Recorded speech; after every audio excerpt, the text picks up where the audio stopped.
채권자가 채무자에 대해서 가지고 있는 권리를 현실적으로 실현하기 위해서는 민사소송을 제기하고 판결문을 받은 후에 이 판결문을 가지고 채무자의 재산을 강제 집행하는 절차를 거쳐야 하는데요. 소송은 굉장히 시간이 많이 걸리기 때문에 상대방이 소송 중간에 재산을 빼돌리거나 문제가 되고 있는 재산에 변화를 가해버리면 소송에서 이기고도 실제로 그 권리를 실현할 수 없는, 즉 돈을 받아올 수 없는 일이 생기는 경우가 많습니다. 그래서 소송을 시작하기 전에 재산을 붙잡아두는 보전 처분을 해야 하는데요. 이에 해당하는 것들이 가압류나 가처분인 것입니다. 오늘은 가압류와 가처분의 차이는 무엇인지, 왜 해야 하는지, 어떻게 할 수 있는지에 대해서 설명드리겠습니다. 쉽게 말해서 가압류라는 것은 받을 돈이 있어서 채무자의 재산을 미리 보전해 놓는 것을 말합니다. 내가 상대방에게 돈을 빌려주었고 변제기가 되었는데도 상대방이 돈을 갚지 않는 경우 은행에 입금되어 있는 상대방의 돈을 소송이 끝날 때까지 미리 잡아두는 것이지요. 가처분은 가압류와는 달리 금전채권 이외의 권리를 가지고 있는 경우에 해당 물건의 현상을 유지하는 것을 목적으로 하는 것인데요. 예를 들어 내가 건물을 매수하고 상대방에게 돈도 다 지급했는데 상대방이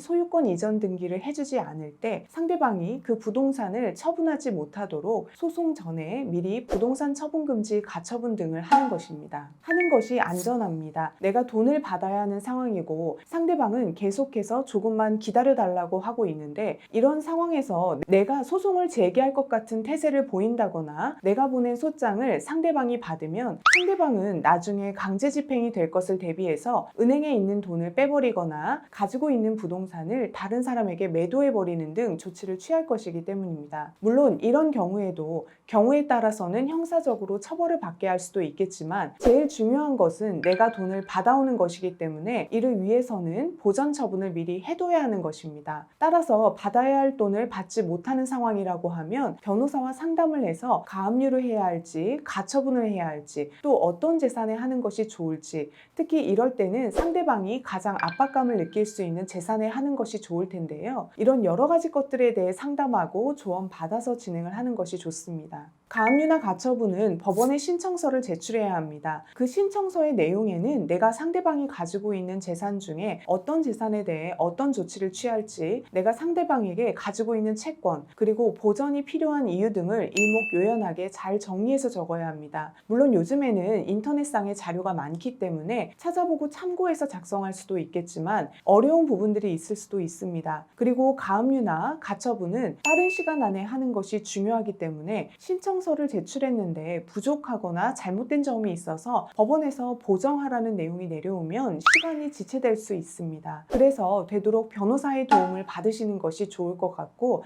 최소한 작성한 서류를 상담이나 자문을 통해 검토라도 받으시면 좋을 것 같습니다. 제가 했던 몇 가지 사례들을 말씀드리면 사기 피해를 입었던 사건이어서 형사 고소를 진행하기로 한 사건이었는데 피해 보전이 제일 중요했기 때문에 그 사람의 재산을 가압류하자고 제안해서 진행했습니다. 그런데 역시나 형사 과정에서도 상대방이 합의를 시도하지 않았고 결국 민사소송을 제기해서 승소를 했음에도 상대방이 손해배상을 해주지 않았습니다. 그래서 미리 가압류에 든 상대방의 부동산에 대해 강제경매 신청을 하였고 그제서야 상대방은 피해 보상을 해주겠다고 하며 연락이 와서 피해를 모두 보전받은 사안이 있었습니다. 또 한 가지 사례는 상대방이 개인 사업을 운영하는 사람이었는데 사업 자금으로 돈을 빌려가서는 계속해서 준다고 하면서 변제를 미루는 것이었습니다. 사업을 하는 사람이기 때문에 매출 채권이 가장 중요할 것이고 요즘은 카드 결제가 많기 때문에 카드 회사에 대한 매출 채권을 가압류하기로 해서 진행했는데 그러자 본안 소송을 제기하기도 전에 연락이 와서 계속 갚지 않고 미루고 있던 돈을 단번에 변제한 사안이 있었습니다. 따라서 이렇게 돈을 빌려주고도 제때 받지 못하는 상황이 있다면 변호사와의 상담을 통해 어떤 재산에 어떤 처분을 하는 것이 가장 효과적일지 조언을 받고 빠른 시일 내에 진행한다면 내 손해를 보전받는 데 큰 도움을 받을 수 있습니다. 오늘 가압류와 가처분에 대해서 설명을 드렸는데요. 이와 관련해서 도움이 필요하시면 상담 전화로 문의 주세요.